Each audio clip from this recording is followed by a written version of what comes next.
Alors, combien il y a de millionnaires autour de la table ? Écoute, j'ai l'impression qu'on est sur un 100%. T'es millionnaire, Léo ? Moi, je suis l'animateur du podcast. Pas obligé d'exclure des gens. Manuel. Comme ça. Est-ce que Léo est millionnaire ? En vue, oui.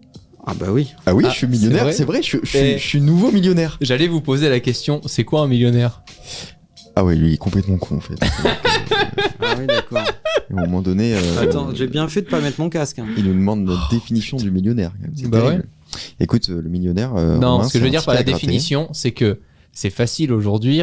D'être millionnaire, évidemment. Quand même, me dis du tien, quoi. Et les gens qui sont dans la rue, là, à un moment donné, écoutez un petit peu Romain. Mais non, mais tu fais un prêt sur un appartement et tu peux avoir Oh là, il en m'énerve capitalisation déjà. J'aime déjà 1 pas million. ce podcast. J'aime Mais il y a déjà une pas ce différence podcast. entre. Mais non, mais c'est comme tous ces connards qui disent Bernard Arnault, il est milliardaire. Bah oui, bah essaie de vendre des millions d'actions. Tu verras que la dernière action que tu vends, bah elle vaut pas le même prix que la première, puisqu'il y a forcément moins d'offres que de demandes. Oui, mais ça Donc va. bon, Ça va aller. oui, ça va aller. Pour Bernard, on lui fait confiance. Mais En tout cas, ce Bernard-là, oui. donc millionnaire, c'est quoi ? C'est 1 million sur le compte ? C'est Comment ou va Bernard c'est- Lavilliers c'est en capital ? C'est quoi ? C'est capitalisation ? C'est quoi ? Manuel ? T'as pas cette ref C'est patrimoine ? Ah, Bernard Laroche. Répondez Comment aux il va, questions Bernard un peu. Laroche Est-ce que Bernard Laroche était millionnaire ? Je crois pas. Hein. Les gars, on a 10 choses. Va falloir y aller là. On a dit choses Ouais. Choses. Chose. Eh bien, première chose, puisque ça, vous n'en avez rien à foutre, On a peut-être 10 choses, mais on a 6 choses autour de la table. C'est vrai. prendre des risques calculés. Tout le monde vous dit toujours il de commence prendre. le podcast comme ça. Moi, nous, on j'aimerais n'a pas qu'on autorisé. réponde à la question que tu as posée dans ton introduction. Ouais. Je me souviens plus d'ailleurs. C'était... Quelle est la Est-ce que définition de être millionnaire millionnaire, c'est d'avoir 1 million de cash sur son compte, ou Oui. est-ce qu'on considère que millionnaire, c'est aussi en patrimoine, en valeur patrimoniale Pour moi, c'est ce que tu as sur ton compte. Parce que si c'est ton patrimoine, tu le précises pour moi. Tu Oui, dis, mais- je suis millionnaire en patrimoine. Bah, du coup, tu deviens moins vite millionnaire si tu les laisses sur ton compte et que tu les investis pas. Pour moi, t'es millionnaire si c'est sur ton compte, c'est tout. Ah ouais? Ouais. Ben non. Pour moi, t'es millionnaire à partir du moment où tu peux perdre 1 million et ne pas changer ton vie. Ah, ta gueule, ok, Oui, là, t'es bien d'accord. millionnaire, là, d'accord. Oui. Bon, bah, il y en a qu'un seul autour de la table alors, Non. peut-être. Hein. Non, mais en fait, c'est très simple. Demain, je gagne à l'euro million. Je dépense 1 euro, je suis plus millionnaire si j'ai gagné 1 million. Je C'est dépense 1 euro, je suis plus millionnaire. Millionnaire, c'est avoir plus d'1 million. Donc c'est sur ton compte. Mais non, je suis pas d'accord. En valeur de patrimoine, tu peux aussi investir et avoir. Le mec qui a des bitcoins, bah, c'est pas parce que c'est pas sur son compte en cash qu'il est pas millionnaire. Non, mais tu vois. d'accord, mais ça représente quand même de la valeur. Bon, Bah oui, bah dire celui que qui a un virtuellement. Picasso chez lui, c'est pareil, ça représente de la valeur. Et alors Bah, il c'est peut pas te d'accord, dire, Mais à euh, partir du moment où quelqu'un veut l'acheter, le payer.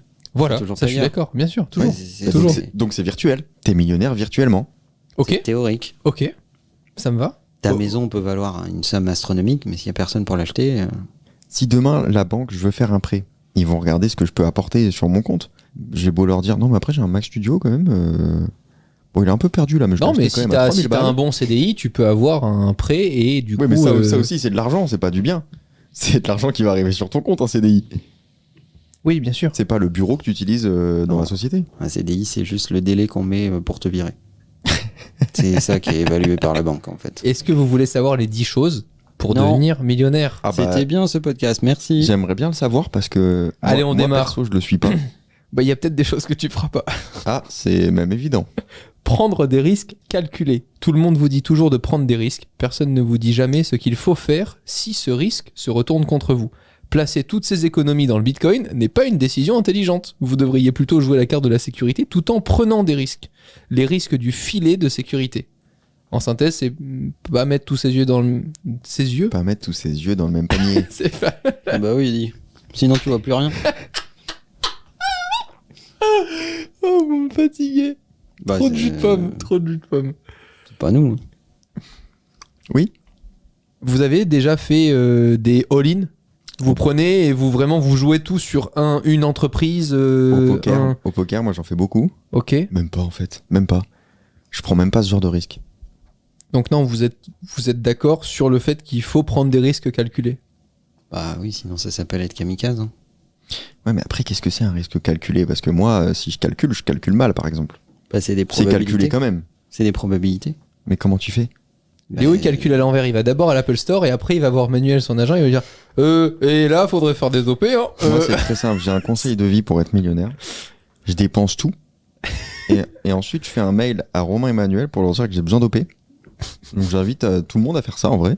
Parce que c'est avec nous, un hein. portefeuille Ça- qui s'auto-alimente. Ça, c'est quand t'as du talent, Léo. Faut que C'est tu génial. l'expliques. Ah ouais, non, mais après, si les gens n'ont pas de talent aussi, que veux-tu que je leur dise?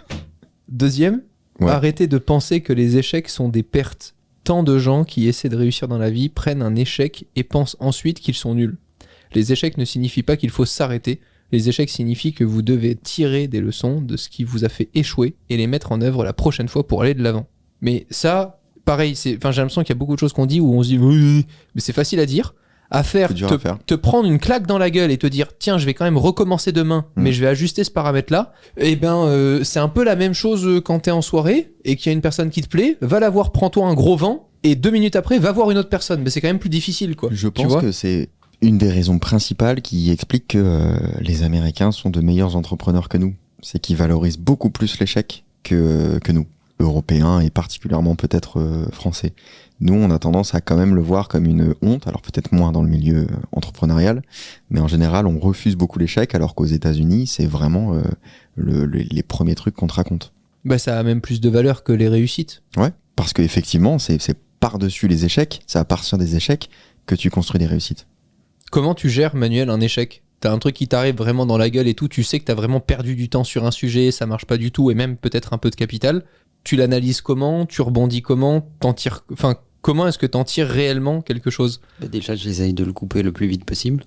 C'est-à-dire qu'à partir du moment où tu dis bon, ça va pas marcher, il faut radicalement, il faut pas traîner dans sa décision en fait. Ce qui coûte cher, c'est l'atermoiement, hésiter, pas savoir, faire un peu ça mais pas trop ça,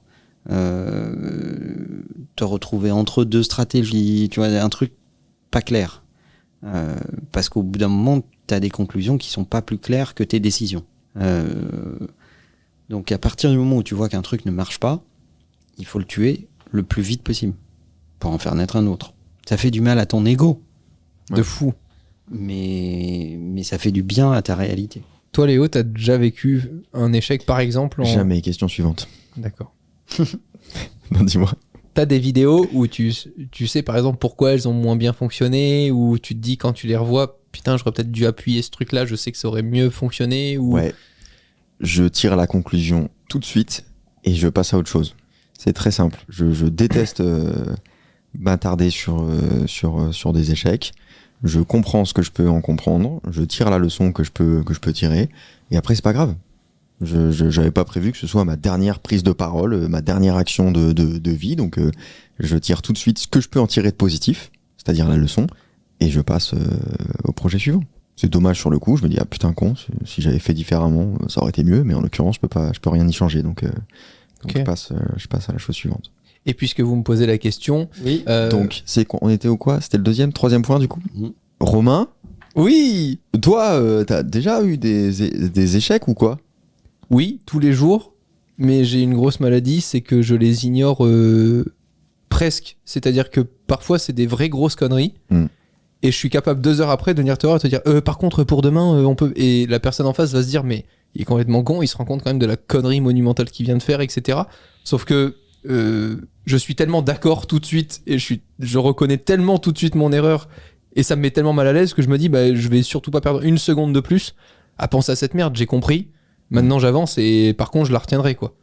C'est-à-dire que je suis pas le con amnésique non plus, tu vois. Mais qui les cumule. Celle-ci je l'aime beaucoup. Et je pense qu'elle correspond bien à Manuel. Faites beaucoup d'argent. Manuel, tu es une boule de neige. C'est vrai. Ne cessez pas de pousser la boule de neige. Le succès est une boule de neige. Au fur et à mesure que vous réussissez, la boule de neige commence à rouler toute seule et à grossir. Ce n'est pas parce que cette boule de neige grossit d'elle-même que vous devez cesser de la pousser. Combinez son élan avec force. Je trouve cette image géniale. T'as compris, Manuel, t'as grossi. Ah, ça doit être ça, tu crois? C'était le message, je pense. Non, mais je trouve que ça résume parfaitement les choses que tu as entrepris, Manuel. C'est-à-dire qu'au début, Manuel, il est là, il fourre son nez partout, il veut tout faire, il veut tout comprendre. Il fait une petite boule de neige, tu vois. Et il te la fait parfaitement. Elle est lisse, elle roule bien et tout ça. Et il la pousse un petit peu et il voit si elle continue de descendre la pente, tu vois.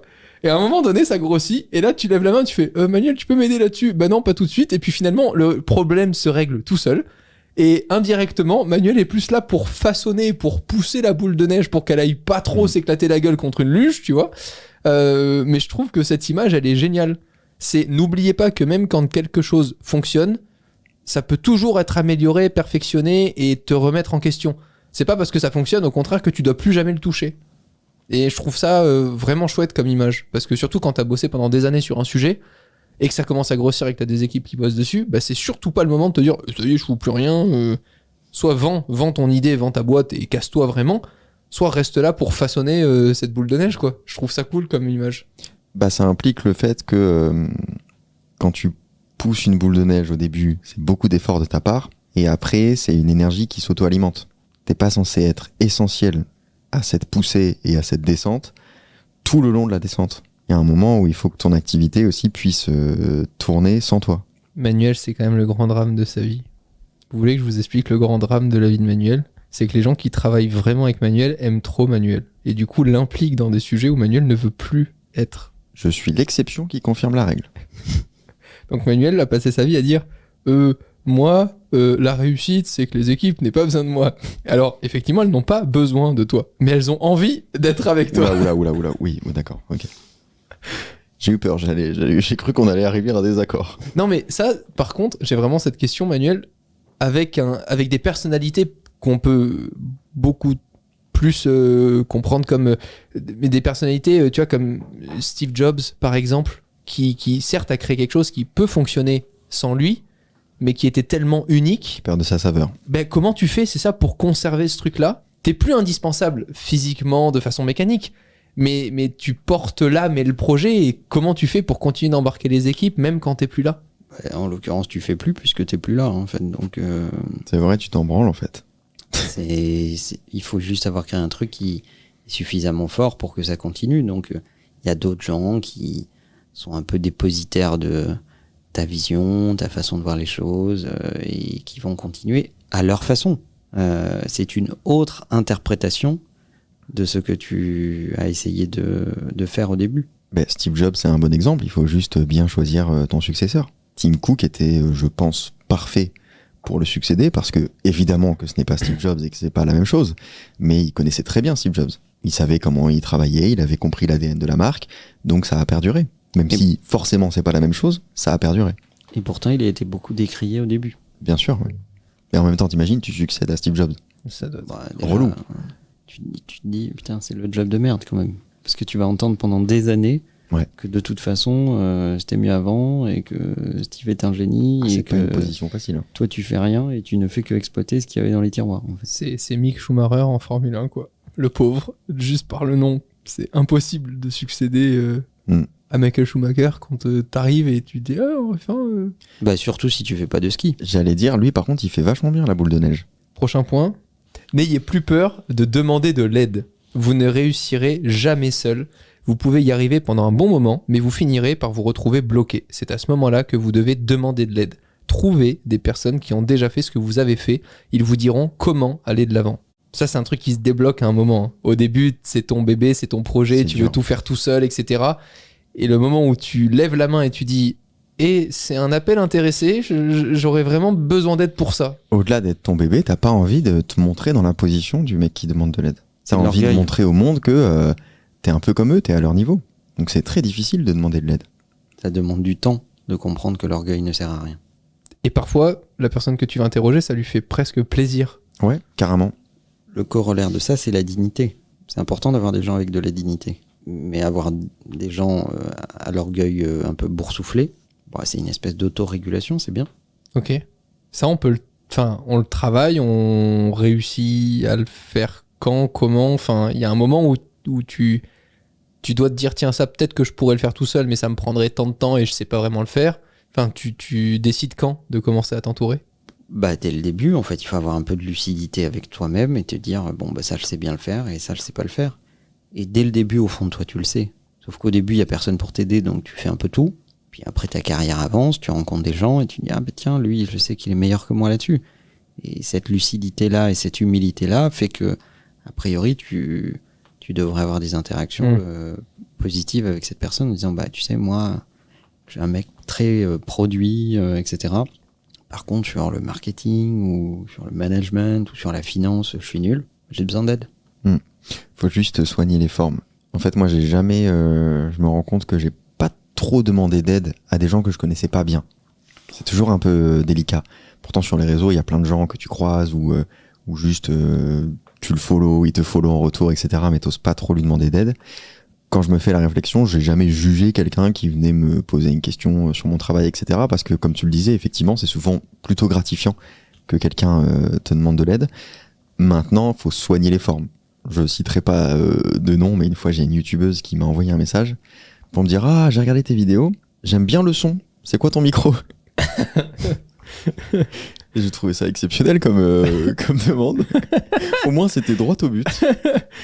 Léo, je pense surtout que t'as une autre façon de faire que de demander de l'aide. Parce que pour le coup, t'as trop d'ego et trop d'orgueil pour dire là j'aurais besoin d'aide, etc. Toi, t'as le truc de t'en penses quoi? Ça, c'est un peu plus acceptable dans le langage de Léo. Ah ouais. C'est dire ah t'as vu, regarde, j'ai fait ça et tout, t'en penses quoi? Il sait qu'au fond c'est pas foufou et que tu vas lui dire, mais il préfère ça plutôt que te dire j'ai fait ça, mais j'aurais besoin d'aide pour ça et ça. Non, je suis pas d'accord. Je crois toujours que c'est foufou, mais je teste. Je fais beaucoup de testing. En fait, j'aime bien partir d'une base qui est mon cerveau, qui est ce que moi j'envisage, parce que je considère que c'est comme ça que fonctionne la création. En fait, je veux pas demander aux autres ce que je devrais faire, mais par contre, je fais énormément de tests. Je teste tout le temps avec des gens différents, chaque concept auquel je pense, etc. Et faut juste avoir l'humilité, même quand tu te considères comme créatif, etc., que c'est ton œuvre, faut avoir l'humilité d'accepter le feedback des gens et de voir ce que eux pensent. Parce que finalement, quand je propose mes vidéos aux gens, bah, c'est pas des experts de la vidéo, c'est pas des gens qui vivent dans ma tête. Donc je prends le feedback de ceux qui m'entourent, parce qu'effectivement, ça me permet d'avoir un retour juste. Mais je trouve... Mais je peux en témoigner, ça. Ah ouais? Très très souvent, Léo, on discute de sujets qui vont aboutir dans une vidéo. Ouais. Et en fait, il y a presque sans que ça soit conscient, mais il y a une espèce de discussion autour de points de vue différents, etc. Et je pense que ça aide de raisonner à haute voix ou de jeter une balle pour voir comment elle revient, bien sûr. voir comment cet argument va fonctionner, etc. Et il faut accepter ça, en fait. Tu sers au raisonnement, au progrès du raisonnement. J'adore faire ça, c'est hyper important. Et souvent même, je pose des questions à des gens qui me disent toujours, mais après, moi, je suis pas expert. Je dis, bah, c'est exactement ça que je cherche, en fait. Je fais pas mes vidéos pour les experts du sujet. Ils ont pas besoin de regarder ce que je fais. Ce qui m'intéresse, c'est précisément le fait que tu sois pas un expert dans ce sujet. C'est précisément de voir ta compréhension du sujet, de voir comment tu reçois ce que je t'envoie. C'est hyper important d'aller chercher ce feedback. Par contre, on reçoit beaucoup de plaintes des parents d'enfants à la sortie des écoles. Si tu pouvais les laisser tranquilles parce qu'ils ne sont pas experts et experts de rien, je suis Qu'est-ce que d'accord. tu penses de l'intelligence artificielle qui va supprimer les emplois? Mais par contre, Léo, tu t'impliques beaucoup quand on te montre des sujets ou qu'on te partage, pour avoir déjà été dans des événements, par exemple, avec des marques. Ouais. Je sais que Léo, t'as une personne qui travaille pour la marque ou autre qui vient lui poser des questions sur le produit et autres, il va répondre de façon, mais vraiment très honnête pour les aider, il va aller au fond des choses et tout ça. Et ça peut donner envie quand tu le fais avec des personnes qui savent te rendre l'appareil sans que tu leur demandes. Bah, pour reprendre l'image que donne Manuel et que j'aime beaucoup, qui dit balance plein d'ascenseurs en l'air et vois ceux qui reviennent. Ouais. Bah, Léo, il fait ça toute la journée. Dès qu'il parle à une personne ou autre, il va se sentir obligé, sinon il se dit bah en fait ça sert à rien que je lui parle si je lui dis pas vraiment ce que je pense. Donc tu vas donner des feedbacks qui peuvent beaucoup aider les gens et indirectement, sans que tu leur demandes de l'aide, les gens vont penser à toi et te dire ah non, bah lui c'est super intéressant quand tu m'as dit ça, ah j'aimerais bien lui faire plaisir et l'amener sur ce projet ou qu'il fasse ça avec nous. Peut-être. Et je trouve que c'est comme ça. Bah, tu m'as jamais demandé de l'aide, par exemple.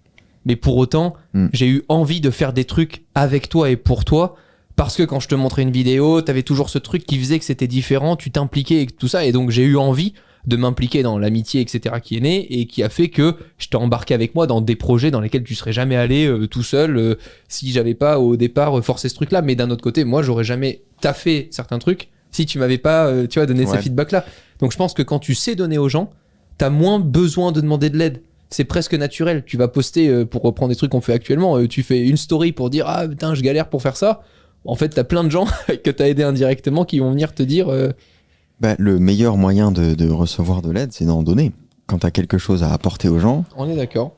Il y a beaucoup plus de chances pour qu'on t'en renvoie. C'est pas toujours le cas. C'est d'ailleurs même plutôt rarement le cas, je pense. C'est vrai. Mais c'est le meilleur moyen de recevoir. Manuel, la prochaine, elle est pour toi. Valoriser le temps plutôt que l'argent. Beaucoup de gens pensent que l'argent est l'actif le plus important. Ah bon ? En réalité, c'est le temps. Si vous voulez être riche, concentrez-vous sur le développement d'autant de sources de revenus passifs que possible. Déléguez tout ce que vous n'avez pas besoin de faire. Les systèmes sont votre ami. C'est un peu bâtard parce que dans cet exemple, tu valorises le temps parce que le temps, c'est de l'argent. Mmh. Donc ça reste une réflexion de monégasque finalement. Oui. Bon, on est juste en train de dire que ton temps est plus important que les revenus que ça va te générer tout de suite. Parce qu'il fait de l'argent à terme. Oui, mais moi, ce que j'entends dans cette définition, c'est ce qui a plus de valeur aujourd'hui, c'est peut-être de lire ce bouquin pour lequel tu ne seras pas payé si tu le lis, mais parce que le savoir que ça va t'apporter va te permettre de débloquer de la valeur par la suite. C'est surtout que la vie n'est pas un sprint, en fait. Moi, je vois des entrepreneurs qui ont 25 ans et qui me disent ouais, je suis en retard, j'avais prévu de faire ça et d'en être là, etc. Je crois qu'on a eu cette discussion dans un podcast il n'y a pas longtemps. Ça me fatigue, en fait. C'est moi qui disais ça. Voilà. Je te fatigue. Ça me fatigue, en fait. Et moi, j'ai l'impression d'être toujours en retard, hein. Vous le savez. Hein. Je Alors suis un grand pressé de la vie. Hein. Alors que le seul à cette table qui n'a pas l'impression d'être en retard est toujours en retard. C'est vrai. Hein, Manuel ? Au podcast, oui. Le podcast est à 17h30. Ouais. Aujourd'hui, non. Manuel arrive à 21h. Et Romain est déjà bourré, à chaque fois. C'est vrai. Bah sinon, ce podcast ne pourrait pas avoir lieu. Ouais. Non, il faut du temps. La course, elle est avec toi, elle n'est pas avec les autres. Donc, il faut du temps. C'est-à-dire, il s'agit d'être très exigeant avec soi et compréhensif avec le contexte et les autres. Mais tu fais comment dans une époque où tu ouvres Insta et tu te compares indirectement à la personne qui a 25 ans avec qui t'étais au lycée et tu te dis « Ah putain, elle a déjà une grosse voiture, elle a déjà ce truc-là. » Bah, tu ouvres Insta, mais t'arrêtes de te comparer. Si t'es pas capable de pas faire cette comparaison débile, t'ouvres pas Insta. Tu supprimes Insta. Oui, mais bon, et tu te concentres sur toi. Le mec qui raisonne comme ça, il fait la même comparaison dans la rue ou je sais pas quoi. Le problème, c'est pas Insta, en fait. Il est pas prêt alors à la vie. C'est juste qu'il faut arrêter de se comparer. Faut juste garder à l'esprit que la majorité des entrepreneurs ont réussi tard. Il y a très peu de très grands entrepreneurs qui, à 20-25 ans, ça y est, ils avaient déjà leur boîte avec leurs millions. Il y en a très peu. Ça peut marcher qu'à 40-50 ans. Entrez en contact avec le plus grand nombre possible de personnes de valeur. Si vous êtes pauvre, vos relations compenseront. Il n'y a rien de tel que de connaître des gens, des personnes dans des secteurs différents. Ne soyez pas trop exigeants lors de votre première rencontre. Offrez-leur d'abord quelque chose. C'est ce qu'on disait tout à l'heure. Ouais. Mais dans les rencontres et dans le réseau, c'est l'un des premiers conseils que je donne quand il y a des jeunes qui viennent me dire « Ah, mais j'ai cette idée, je l'ai lancée, mais comment je fais pour en parler, etc. » Je dis « Mais fais chier les gens. Envoie des messages LinkedIn, envoie des messages Facebook, fais des emails, essaie de rentrer en contact avec des gens, va à des salons, montre-toi, mais montre que t'existes. Arrête de rester tout seul en disant « Ah, c'est pas encore prêt, ah, ça, je vais l'améliorer. » Parle, vends ton truc avant même qu'il soit vraiment parfait. Mais sors de ta... J'adore, c'était Coluche qui disait si j'étais resté dans ma cuisine, personne serait venu me faire chier. Et je la trouve géniale cette expression. C'est vraiment sors faire chier les gens, quoi. Moi, je vois encore des gens qui me croisent et qui me disent « Ah, je me souviens de tes cartes de visite, tes news et tests avec ton logo blanc, machin, ton truc. » Mais c'est marrant, mais en même temps, ça m'a aidé pour plein de trucs. Ah bah oui, j'en suis persuadé. Je t'ai vu faire, j'étais gêné à chaque fois, mais je sais que ça t'a aidé. Ça, c'est certain. Très bon conseil. Mais juste, on n'avait pas la même personnalité, et c'est bien qu'on se soit associé à ce moment-là, même si ça me gênait. Coluche, il a fini par sortir de la route, d'ailleurs. Oui, c'est vrai, il a fait... Oui, c'est vrai. Prochain point, faites appel, alors ça c'est très pragmatique, faites appel à un bon comptable. Votre comptable va soit vous épuiser, soit vous sauver. Il est très important d'en choisir un bon. Les impôts ne sont pas une partie de plaisir. Déménager dans un paradis fiscal est également un point positif. Alors ça, c'est pas mon conseil, hein. Oula. Mais c'est donné. Donc je le give et après vous en faites ce que vous voulez. Je le give. Je le give, oui, le give. C'est du gifting. You know Mm.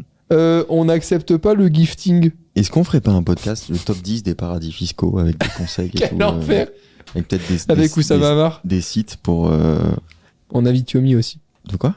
On fait ça, non? Je vais demander à ChatGPT de l'écrire. Non, sur le comptable, vous êtes d'accord par contre. Ça fait partie d'engager des postes qui sont quand même importants. Oui. T'engages pas ton beau-père parce qu'il est sympa et que tu crois qu'il a été comptable dans une autre vie en fait, tu vois. Non. Voilà, on est d'accord. Un comptable, c'est pas qu'un con derrière une table. C'est pas parfois ce que tu leur as dit, hein, Manuel. Mais je leur dis des fois quand ils sont mauvais. Parce qu'un comptable ne doit pas que compter. Il doit te protéger aussi de tes propres idées ou instincts à certains moments. Tes propres démons. Et en même temps, il doit comprendre la stratégie de la boîte et le projet et trouver des solutions pour mettre en œuvre ce qu'il est nécessaire de mettre en œuvre. À un moment, la finance, je ne vais pas attaquer la comptabilité en particulier, mais on va dire la finance au sens large, est au service du métier et pas le contraire. Oh. Il y a beaucoup de boîtes dans lesquelles la finance prend le pouvoir et torture le métier, qui finit par se contorsionner en disant « Ah non, mais la finance, elle nous impose ci, elle nous impose ça, donc on peut pas faire autrement, nanani, nanana. » Et ça devient con, en fait. La finance est là pour dire « Bon, ben là, ça, c'est des sujets indispensables, on peut pas faire autrement. Donc faites l'effort de rentrer dans ces prérequis-là. » Et en même temps, doit être créative elle-même. Elle doit trouver des solutions, des idées qui permettent au métier, au projet de s'exprimer, voire des financements. Et souvent, on demande souvent à la finance de compter, mais pas d'être créative. Alors qu'ils ont des idées, hein. Ah ouais? Ben, bien sûr. Moi, j'ai toujours eu la chance d'avoir comme associé un partenaire qui est très finance, mais aussi très créatif, très métier, qui considère que la finance est au service du projet d'entreprise. C'est très agréable, très confortable. Sur certains sujets, c'est frustrant. Pour avoir vécu certaines choses, c'est parfois tu as des idées, tu te dis, bah c'est bon, on va acheter ça, on va faire ça et tout. Non, mais alors pourquoi tu ferais pas ça comme ça? Puis t'inclurais ce partenariat-là, puis tu paierais rien, mais ça développerait quand même ton image. Et tu fais, bah je fais pas ça parce que ça va prendre du temps en fait. Oui, mais à la fin, tu auras gagné beaucoup plus que si tu devais acheter ce que tu voulais faire, etc. Donc d'un point de vue effectivement créatif et pur métier, c'est top. Faut bien s'entourer. Et encore une fois, ça va avec le fait de, si ça fonctionne pas, bah virez-les vite, quoi. Arrêtez de haïr les riches. La jalousie est une malédiction. Beaucoup de gens détestent ceux qui sont là où ils veulent être. Vous feriez bien mieux d'apprendre d'eux. Ils ont ce que vous voulez. Alors qui de mieux pour vous conseiller? J'ai un peu de mal à imaginer que les gens qui nous écoutent détestent les riches. Mais je suis d'accord avec ce point. Ben, en fait, je pense que ce point, il faut le prendre dans le sens où quand une personne t'inspire, etc., il vaut mieux passer du temps à lui poser des questions et à l'écouter plutôt que d'essayer. T'as un peu servi. Moi, je suis riche en jus de pomme là. Là, t'es riche en jus Manuel, de pomme serve-toi de de la fou. même manière par contre, parce que tu nous as tous les deux servi. Manuel, je boirai jamais tout ça. Je donne un exemple très concret. Parfois, t'as des jeunes que je rencontre et avec qui je passe 15 minutes, 15-20 minutes. Tu vois, je me dis, putain, c'est long. Et en fait, ils ont passé 15-20 minutes à défendre leur projet, à m'expliquer à quel point c'était génial et tout. Ils ont fait leur speech qu'ils font 20 fois. Oh, ils m'ont pas posé une question. Et je me dis, c'est trop con parce que peut-être que de mon humble expérience, si tu m'avais posé une ou deux questions, bah, ça fait peut-être 10 ans que je fais certaines choses que toi, t'as envie de faire maintenant. Bah, t'aurais juste pu écouter peut-être une réponse qui t'aurait apporté, tu vois, et fait gagner du temps ou peut-être apporter des choses. Et c'est la première chose que j'essaie de faire parfois quand je rencontre une personne qui m'inspire ou autre ou qui a envie de me poser à l'inverse beaucoup de questions. J'essaie de la faire parler elle parce que je me dis, non mais attends, là j'ai des choses à apprendre d'elle, quoi. Et on a changé de point ou on est toujours sur les riches là? Ben, c'est sur la richesse que la personne peut t'apporter en face. C'est juste que quand t'as une personne qui t'inspire mais et qui a de attends, la mais- richesse à Ah, t'apporter, mais dans ce cas-là, tu parles de quoi? Tu parles d'argent ou mais les deux, si d'expérience? tu veux, peu Bah, importe. pour moi, c'est pas du tout ce que dit le point. Le point dit pas du tout détester ceux qui sont riches en expérience et en connaissance. C'est purement monétaire. Le magazine, le point. Le point. C'est purement monétaire. Si vous détestez les riches parce qu'ils sont riches, bah écoute, c'est pas grave, le devenez pas. Si vous êtes allergique. Moi, je suis d'accord. Et en France, on a un vrai problème avec le succès et le niveau d'enrichissement qui va avec le succès. Il y a plein de gens qui disent ah non mais c'est pas la France, c'est pas ça. Parce que à la rigueur, on peut tolérer que des gens soient populaires, Mais on veut pas savoir qu'ils sont riches. mais alors riches, faudrait quand même pas pousser non plus en fait.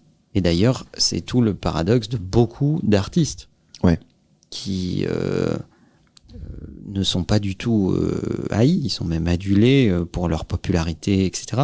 Simplement, les gens oublient que grâce à cette popularité, ils sont aussi riches. Je peux un exemple. Il y a d'autres entrepreneurs qui, eux, ne sont pas très populaires au sens connu, etc. Et qui, eux, sont très riches. Et on le sait parce que souvent, c'est public, en fait. Ils sont donc, il y a des classements, leurs boîtes communiquent leurs chiffres, etc. Et eux, ils sont haïs. Alors qu'en réalité, ils sont peut-être... Tu prends une grosse PME française ou une petite, un établissement de taille intermédiaire ou je sais pas quoi, le patron de cette boîte est pas forcément plus riche que le premier des rappeurs. Mais bon, il a l'air cool, il est populaire. On oublie de dire qu'il gagne aussi beaucoup d'argent. Ouais. Et ça a l'air de pas poser de problème. Il y a une exception qui m'intrigue beaucoup, moi, c'est les streamers. Ah, tu me fais peur. Je me suis toujours fait la réflexion que les streamers, pour les plus gros, ce sont des gens qui gagnent énormément d'argent. Et malgré ça, t'as quand même des gens qui ont très très peu de moyens et qui leur donnent de l'argent tous les mois, qui leur font des dons, qui s'abonnent, etc. Et je trouve ça exceptionnel. Dans un pays où apparemment on déteste vraiment les riches, etc. T'imagines, touche pas à qu'il y a mon des poste gens avec des dons pour Non, mais Cyril tu vois- Hanouna. Genre c'est vraiment ça, hein. C'est la même chose, hein, pour que vous compreniez, Et- c'est la même chose. Et c'est très cool pour eux, et je pense qu'ils le méritent, parce que ça veut dire que ces gens qui leur donnent de l'argent alors qu'ils ont pas beaucoup de moyens, et que eux sont déjà quand même plutôt bien, ça veut dire que simplement ils considèrent que le divertissement qu'ils leur apportent vaut cette rémunération-là. Donc c'est hyper cool, mais je trouve que c'est une espèce de forme d'exception à cette règle-là. Et ces gens ne recevront pas les torrents de haine qui se déversent sur des mecs qui dirigent les boîtes ou sur des grands patrons qui, eux, à certains moments, quand même, drivent aussi beaucoup de valeurs pour leur pays. Moi, j'ai toujours du mal au fait que on incendie certains de nos patrons qui créent de la richesse dans le pays. On parlait de Bernard Arnault, mais on pourrait citer Xavier Niel, qui a été reçu dans une commission à l'Assemblée nationale il y a pas longtemps. Halluciné ça. Et à qui un député dit C'est pas assez cher. c'est pas assez cher. Concurrence déloyale. Forfait à 1 €, c'est pas assez cher. C'est incroyable. Et le mec répond en disant attendez, je suis désolé, faites votre boulot, mais enfin le prix de tout augmente. Nous, on rend du pouvoir d'achat aux Français en n'étant pas cher et on refuse d'augmenter nos prix. Enfin, on marche sur la tête, quoi. Et voilà, je trouve que ça montre une espèce de déconnexion, mais l'exemple que tu citais sur les streamers, il est valable, suffit d'aller dans une salle de concert. Ouais. Tu vois des gens qui ont acheté une place qui est chère, qui font l'effort d'aller acheter des goodies ou du merchandising qui est vendu cher pour avoir un souvenir. Et tout ça, c'est juste parce qu'il y a une certaine forme d'admiration ou d'adulation de l'artiste et ils sont heureux de le faire. Alors que les footballeurs, c'est exactement la même chose, mais ça choque tout le monde. Non, ça choque ceux qui n'aiment pas le foot. Oui, mais du coup, ça choque... généralement, ça choque quand même beaucoup de gens. Parce que c'est pareil, mais c'est la même chose. tu vas te battre pour avoir un autographe, un truc et tout. C'est une prestation, sauf que tu remplaces la salle de concert par un stade avec de Bien l'herbe. sûr. Quoi. Dernier point. Ouais. Vous êtes sûr? Dernier point pour comment Bah non, devenir du coup, millionnaire. Du coup, j'hésite, tu nous fais peur. Pour moi, ça c'est la plus importante. Moi j'en ai un, c'est jouer à l'euro-million, hein, si je peux l'intégrer là maintenant tout de suite. Et c'est celle qui va vous prendre une vie pour le faire bien. Et même quand vous allez crever, vous le ferez toujours pas par excellence, on va dire. Trouver le point G. Apprenez la psychologie humaine. T'es pas loin, Léo. Vous apprendrez comment les gens pensent et agissent. Vous apprendrez à vendre. La vente, c'est l'art d'être à l'aise avec les gens et de les comprendre. Si vous essayez de vendre quoi que ce soit, vous devez apprendre l'art des relations humaines. Si vous êtes doué pour les relations humaines, vous pourrez gagner beaucoup d'argent. C'est là-dedans que Manuel est le plus fort. Mais mec, il est exceptionnel. Tout le reste, il est assez mauvais en termes d'hygiène, etc. Mais là-dedans, il est hyper fort. Il y a des livres, par contre, que Manuel m'a conseillé, que j'ai commencé tous les livres de Robert Greene. Influence et manipulation. Par exemple, les 48 lois du pouvoir, l'excellence. Comment se faire des amis. Voilà, il y en a plein. Manuel, t'en as d'autres? Là, maintenant, ça fait déjà pas mal de choses à lire, mais oui, il y en a plein d'autres. en Tom fait. Tom et Nana. Lisez Freud. Ah, Oh là, ça c'est plus relou. Hein. ça c'est ça nous fait un peu chier Ah ça. ouais, Freud, tu conseillerais pour ça? Bah, pour comprendre les êtres humains, c'est pas mal. Ouais, non mais là c'est quand même... C'est chiant. faut lire les autres avant, je pense. Il y a d'autres choses à lire. Hein, Ouais. Faut pas démarrer par ça. Hein. Commencez pas par Freud. Mais ce qu'on peut dire, c'est que lui, il a démarré par ça. Ah ouais? Ouais. C'est vrai. Oui, mais C'est le t'avais premier 6 ans et livre. demi, ça n'a rien à voir, c'était Oui. il y a hyper longtemps. Non, j'avais 11 ans. Tu vois l'état du mec. Bon, ben voilà. J'espère que vous allez pouvoir devenir millionnaire. Tenez-nous Bah. informés si on peut prendre des parts à un moment, c'est cool. Hein. En tout cas, on vous le souhaite. Oui. Et on vous applaudira. Mais j'espère que je le serai avant vous. À très vite. La bise. Salut.